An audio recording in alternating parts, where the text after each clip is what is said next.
So high everyone, I hope आपने NEET की preparation start कर दी होगी।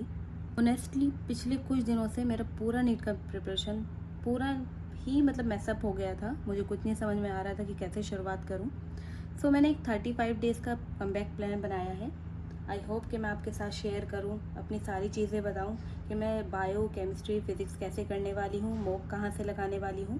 सारी चीज़ें मैं आपको बताऊंगी कि क्या चीज़ें मैं रिसोर्सेज यूज़ करने वाली हूँ, और मैं आपके साथ ये जर्नी शेयर करूंगी ताकि आपको भी कुछ हेल्प हो जाए। आपको इसमें कुछ चेंज करने हो तो आप भी कर सकते हैं। तो हम बायो से स्टार्ट करते हैं। तो बायो के लिए मैंने 10 डेज़ का प्लानर बनाया है। 10 डेज़ यानी 10 यूनिट हैं, तो मैं 1 डे 1 यूनिट कंप्लीट करूँगी। पहले 11 से स्टार्ट करूँगी, उसके बाद 12th स्टार्ट करूँगी।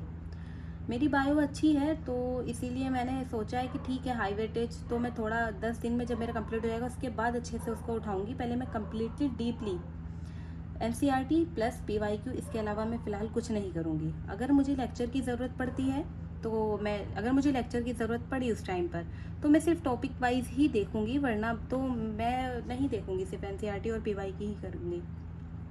मैं अपना जो जर्नी है ये जो 35 डेज़ की है, तो मैं इसको 17 मई से स्टार्ट करने वाली हूँ। आप देखेंगे तो 17 मई हो चुका होगा। उसके बाद भी अगर 1-2 दिन बाद आप देख रहे हो, लेट करो तो कोई नहीं, वो आप उसके अकॉर्डिंग ही मैनेज कर लेना। तो पहले जैसे कि यूनिट 1 है तो ये है लिविंग वर्ल्ड, बायोलॉजी क्लासिफिकेशन, ये सब जो जैसे 4 चैप्टर है फर्स्ट यूनिट में 11th की, तो पहले मैं इसे करूँगी, फिर 17 मई को, फिर 18 मई को, फिर 19 मई को ये वाली। तो ऐसे ही मेरी यूनिट 10 यूनिट है 10 डेज़ में, यानी 26 मई तक मेरी बायो कंप्लीट हो जाएगी। उसके बाद 26 यानी 17 मई से 26 को मेरी बायो कंप्लीट हो जाएगी एक बार। उसके बाद 26 को ही फिर मैं एक फुल सिलेबस बायो का जो है उसका एक मॉक लगाऊंगी। देखती हूँ मेरा कितना कंप्लीट है, कितना अच्छा मेरा स्कोर आ रहा है, उसके अकॉर्डिंगली अगर मुझे वीक लगा, कुछ पोर्शन वीक लगा, तो मैं उसको और आगे थोड़ा टाइम देके करूँगी। उसके बाद 27 मई से लेकर 31 मई सेकेंड टाइम मैं बायो को दोबारा से अच्छे से रिपीट करूँगी, दोबारा अच्छे से बायो को पढ़ूंगी। और कैसे पढ़ूंगी, जो मेरा 27 मई से 31 मई तक का टाइम होगा उसमें सिर्फ मैं बायो जो रिवीजन करूंगी वो 2 घंटे, वो कोई भी टाइम हो सकता है, आप अपने हिसाब से ले सकते हैं। मैं अपने हिसाब से जो मेरा टाइम रहेगा 2 घंटे मैं बायो को दूंगी। उसके साथ मुझे क्या करना है, डेली 20 पेज में रिवीजन करूंगी डेली बेसिस पे, और रिवाइज करना होगा मेमोरी बेस्ड जो भी क्वेश्चन होंगे दिमाग में, ये टॉपिक पकाई सबको अच्छे से अपने दिमाग में बिठाऊंगी मैं। उसके बाद उसी दिन मैं जब जैसे ही 31 मई को लास्ट होता है तो फिर फुल बस जो बायो का सिलेबस होगा उसका एक मॉक दूंगी मैं। फिर 1 जून से 7 जून तक यानी एक वीक पूरा जो भी मैंने पीवाईक्यू किए थे उसको वापस से रिपीट करूंगी। और उसके साथ साथ जो मैं एक वही हफ्ता जो पीवाईक्यू करने वाली हूँ उसके साथ साथ मैं मेमोरी बेस्ड जो टॉपिक है मेरे, जो ये है कि मुझे अच्छे से उनको दोबारा करने पड़ेंगे, उसको मैं साथ लेके चलूंगी। फिर 8 जून से 14 जून तक डेली मैं टेस्ट दूंगी, इसकी बायो के फुल सिलेबस बायो का टेस्ट दूंगी, प्लस एनसीईआरटी भी साथ लेके चलूंगी। ये था मेरे बायो का पूरा प्लानर जो मैं करने वाली हूँ। आते हैं केमिस्ट्री पर कि मैं केमिस्ट्री को किस तरीके से करने वाली हूँ। तो केमिस्ट्री को मैंने 3 पार्ट में डिवाइड किया है, इनऑर्गेनिक, ऑर्गेनिक और फिजिकल केमिस्ट्री। अगर मैं बात करूँ इनऑर्गेनिक की तो वही मैं 17 मई से इसको स्टार्ट करूँगी। मतलब पूरे केमिस्ट्री में पहले मैं बायो और केमिस्ट्री को साथ लेके चलने वाली हूँ। उसके बाद जब फिजिक्स का टाइम आएगा, फिजिक्स में 1 जून से स्टार्ट करूँगी। तो फिलहाल मैं तुम्हें केमिस्ट्री का बताती हूँ कैसे मैं करूँगी।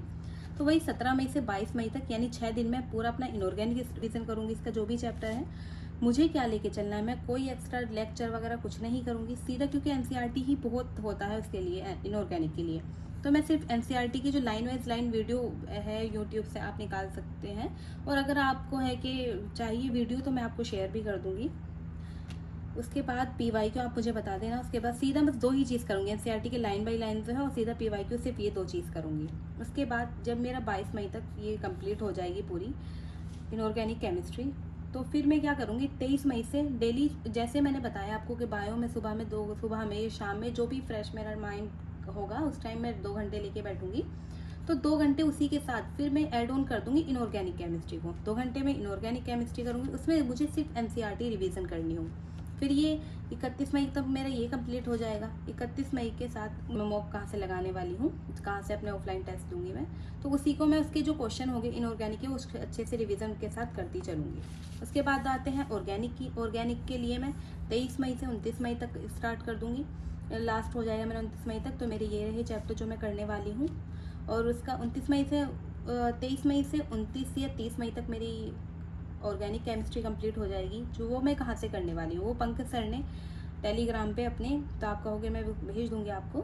पंकज सर ने 4 वीडियोस शेयर कही हैं कि ये कर लो, ये काफ़ी है। जिस का टाइम है उसी में मैं क्या करने वाली हूँ, 30 तक, मतलब जो भी 7-8 दिन होंगे उनमें मैं सर की चारों वीडियोस देखूंगी। उसके साथ मैं अपने PYQs लगाऊंगी और मॉक मैंने बताया था ना, जैसे इनऑर्गेनिक केमिस्ट्री के जो मॉक दूंगी उसके क्वेश्चन रिवीजन करूंगी, ऐसे ही मैं उसके क्वेश्चन रिवीजन करूंगी। फिर 1 जून से मैं क्या करूंगी, जो मैं बायो लेके चल रही थी कंटिन्यूसली, बायो का 2 घंटे लेने वाली थी मैं, अब मैं क्या करूंगी, ऑर्गेनिक केमिस्ट्री और इनऑर्गेनिक केमिस्ट्री डेली 2 घंटा उनकी NCERT रिवाइज करूंगी। ऑर्गेनिक केमिस्ट्री का मेरा ये हो गया। बात करते हैं फिजिकल केमिस्ट्री की। तो फिजिकल केमिस्ट्री को मैं फिजिक्स के साथ लेके चलूंगी। 1 जून से मैं फिजिक्स और फिजिकल दोनों स्टार्ट कर दूंगी। तो मेरा 9 जून तक मैं इसको कंप्लीट करूंगी। ये रहे मेरे चैप्टर जो मुझे करने हैं, प्रायोरिटी वाइज मैंने लिए हैं, जो हाई वेटेज है। 1 जून से 9 जून तक मेरा कंप्लीट हो जाएगा फिजिकल केमिस्ट्री। वो मैं सुधांशु सर से करने वाली हूँ। अब सुधांशु सर का 2 ऑप्शन है कि या तो आप यूट्यूब से कर लें, मेरे पास यकीन 2 है, यकीन प्लस भी है, तो यकीन प्लस से मैं वहाँ से, क्योंकि सर ने क्वेश्चन प्रैक्टिस और रिवीजन दोनों चीज़ कराई हुई है, तो मैं वहीं से करने वाली हूँ। मुझे सिर्फ नोट्स, फिजिकल केमिस्ट्री में सिर्फ नोट्स और PYQ करूँगी, इसके अलावा फिलहाल मैं कुछ नहीं करूँगी जब तक 1 से 9 तक मेरा यही शेड्यूल रहेगा। उसके बाद वही 10 जून से 20 जून तक मुझे लगातार वही फुल सिलेबस टेस्ट देने और एनालाइज करना है, तो 7 से 8 घंटे तो मैं अपने टेस्ट को देने वाली हूँ।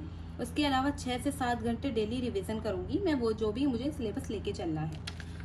उसके बाद करते हैं हम फिजिक्स की। फिजिक्स को मैंने प्रायोरिटी वाइज चैप्टर लिए हैं, तो मैं इसको कैसे करने वाली हूँ, तो मैंने बोला था आपको 1 जून से मैं अपना, और 18 जून तक मैं अपना फिजिक्स कंप्लीट कर लूँगी।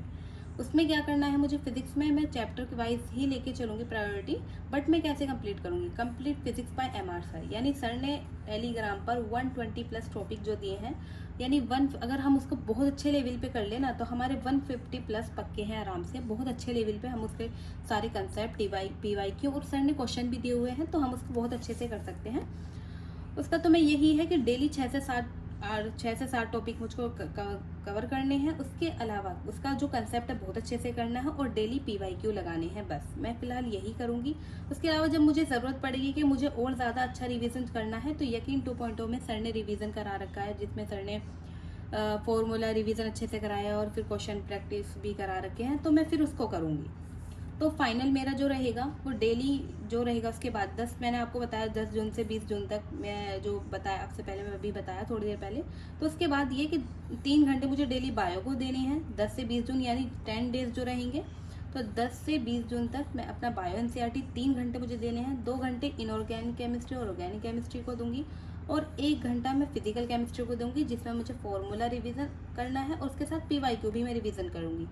ये मेरी केमिस्ट्री और बायो थी। उसके अलावा जो मेरी फिजिक्स है उसको मैं लगभग 6 से 7 घंटे डेली कर दूंगी, जिसमें मुझे टॉपिक PYQ और अच्छे से करना है। फिलहाल मैंने अपना ये सिलेबस बनाया है और बाकी जो मैंने टेस्ट सीरीज देने वाली हूँ, तो वो अलग पांडे सर ने ऑफलाइन जो टेस्ट सीरीज है वो फ्री दी थी, तो मैं वही विद्यापीठ पर जाके देने वाली हूँ। तो मैं सारे टेस्ट लगाऊंगी, इसके लिए मैंने प्लानर ये बनाया है, यानी कि 17 मई से लेके टोटल जो अगर देखा जाए 20 जून तक टोटल 35 डेज हैं। तो पहला टेस्ट होने वाला है 17 मई को, फिर 19 मई को है। पूरा टेस्ट प्लानर दिया हुआ है सर ने। मैंने लिखा हुआ है कि बायो मेरी कब कंप्लीट होने वाली है, 26 मई में, और ऑर्गेनिक केमिस्ट्री, इनऑर्गेनिक केमिस्ट्री कब कंप्लीट होने वाली है। फिजिकल केमिस्ट्री मैंने पूरा अच्छे से ये कर लिया है। अगर आपको भी कुछ हेल्प हो रही हो तो आप बिल्कुल इसमें कुछ चेंज, जैसा आपको बेहतर लगे वैसा आप चेंज कर सकते हैं, जैसा मैंने आपको बता दिया है। बाकी मैं आपके साथ अपनी जर्नी शेयर करती रहूँगी कि मैं क्या कर रही हूँ, कितना। फुल वीडियो तो शायद पॉसिबल ना हो, बट मैं शॉर्ट के थ्रू बताती रहूँगी कि मेरा physical chemistry, organic, inorganic, physics, bio कितना मेरा हो रहा है, कितना मेरा स्कोर आ रहा है। मैं आपको सारी इन्फॉर्मेशन देती रहूँगी ताकि मेरी कंटिन्यूटी बनी रहे, क्योंकि ये होता है डिसिप्लिन से, हम मोटिवेशन से कर रहे हैं, फिर कुछ टाइम बाद थोड़ा ओवर थिंकिंग, आपको पता ही है रीनीट का कितना बड़ा इशू ये सब माइंड में चल रहा है। तो वही कि अपनी जर्नी शेयर करती रहूँगी और